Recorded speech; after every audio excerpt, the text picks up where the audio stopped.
G'day Bomber fans, we have had to play 5 top 6 teams in the last 5 weeks and this is the last of them. Our final test in this difficult run, we fly to Brisbane to play the Lions at their fortress, and without our key defenders it is a bloody big test. But before I can get into the preview, make sure you stick around till the end of the video to find out how you can save 20% off over at the awesome Manscaped.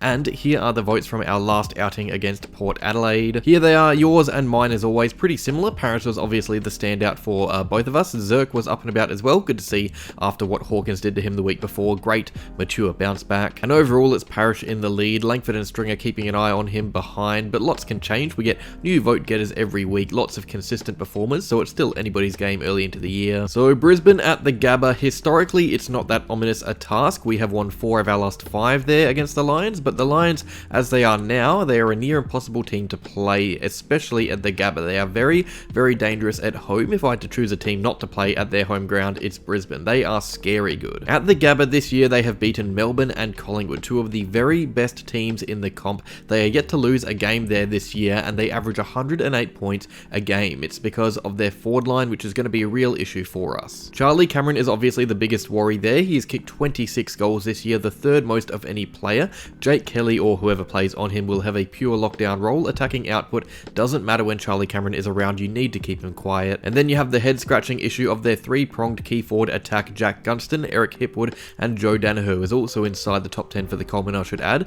I would back us in to beat them with a fully fit team with Laverty and Ridley. I think we can handle those 3, but they aren't playing, and I have no clue who can come in to replace them. See, James Stewart, another key defender, is also sidelined with an injury, and Zach Reed, who was named as an emergency against Port, had a hamstring complaint in the VFL. That is 4 of our key defenders not able to play against a forward line with 3 prominent key forwards. You can almost get away with playing Mason Redman on one of the key targets, but that leaves another one open, and unfortunately the only replacements we have are underdone project players in Lewis Hayes and Kane Baldwin, who are still learning the defensive craft, or Rhett Montgomery, who is more of an attacking defender at the moment, an interceptor. So this is a really, really big worry, one I can see the Lions exposing. And even if our key backs somehow bring the ball to ground, there is the Charlie Cameron issue, and also players like Zach Bailey and Cam Rayner, and even Lincoln McCarthy, who find space really well. I am sorry, but I don't think our current defense can cope with their forward line. This means the ball has to live in our half if we want to win. We have to have the ball down our end more. It is as simple as that, and the only way we can do that is if we win centre clearances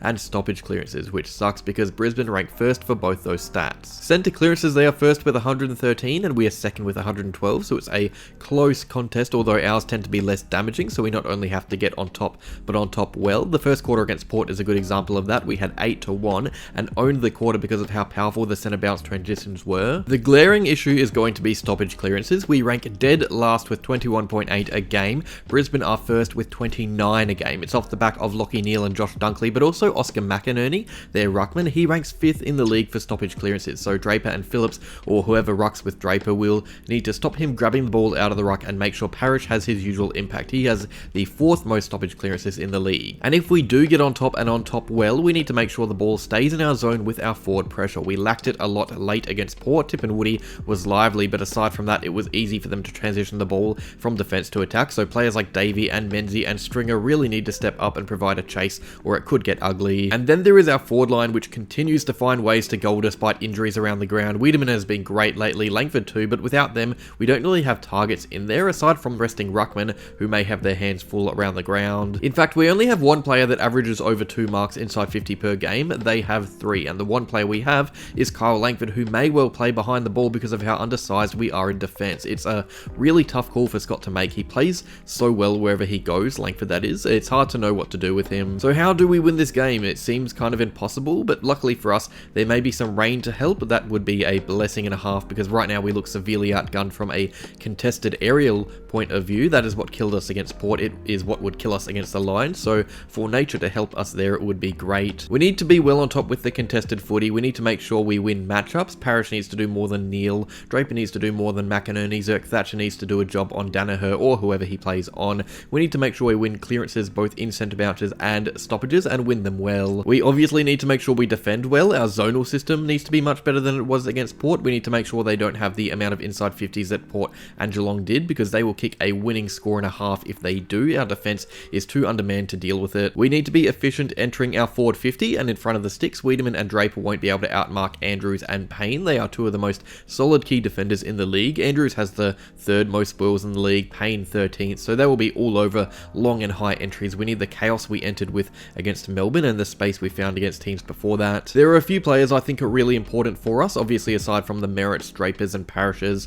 One is obviously BZT. He was great against Dixon last week. He needs that again to at least nullify one of the key forwards, probably Danaher, from having an impact. Another is Jake Kelly, who will most likely have a role on Charlie Cameron unless we decide to switch up and put a Nick Hind on him so Kelly can play on Gunston as he did at times at the Crows. It's really tough to know how we will set up. But this is also why Mason Redman is really important as well, a defender with some height that can take an intercept mark. He will play as Ridley often does, so he needs to adapt to the situation and keep a cool head. I think Sam Durham's defensive output is going to be crucial. He will need to continue his gut running back into D50 now that he is back in the team, so Martin can do the same on the other side of the ground. Our wingmen are strong in this area and can often make it feel like we have an extra player on the field. And for the Lions, Lockie Neal, Josh Dunkley, Charlie Cameron, Harris Andrews, the list goes on. They have incredible players across that team. I've touched on McInerney and the impact he has had. The whole team is really dangerous, though. It's a bloody good lineup. Speaking of lineup, team news. We obviously will be without Jordan Ridley, who is concussed, but I don't know who can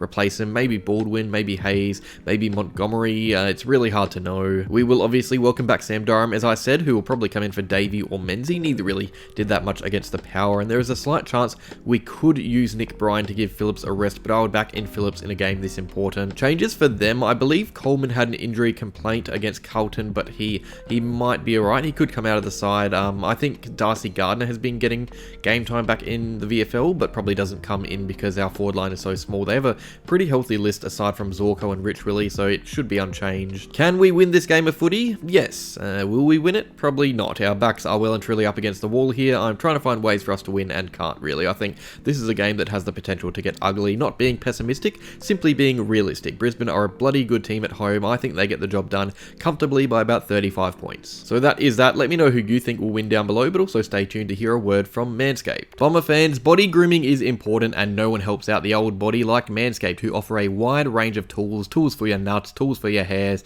tools for every nook and cranny. If you head over to manscaped.com and enter in my discount code EVERYTHINGEssendon20, you can save 20% off plus free shipping on any product. That is the code you see down below at manscaped.com. Cheers, Don fans.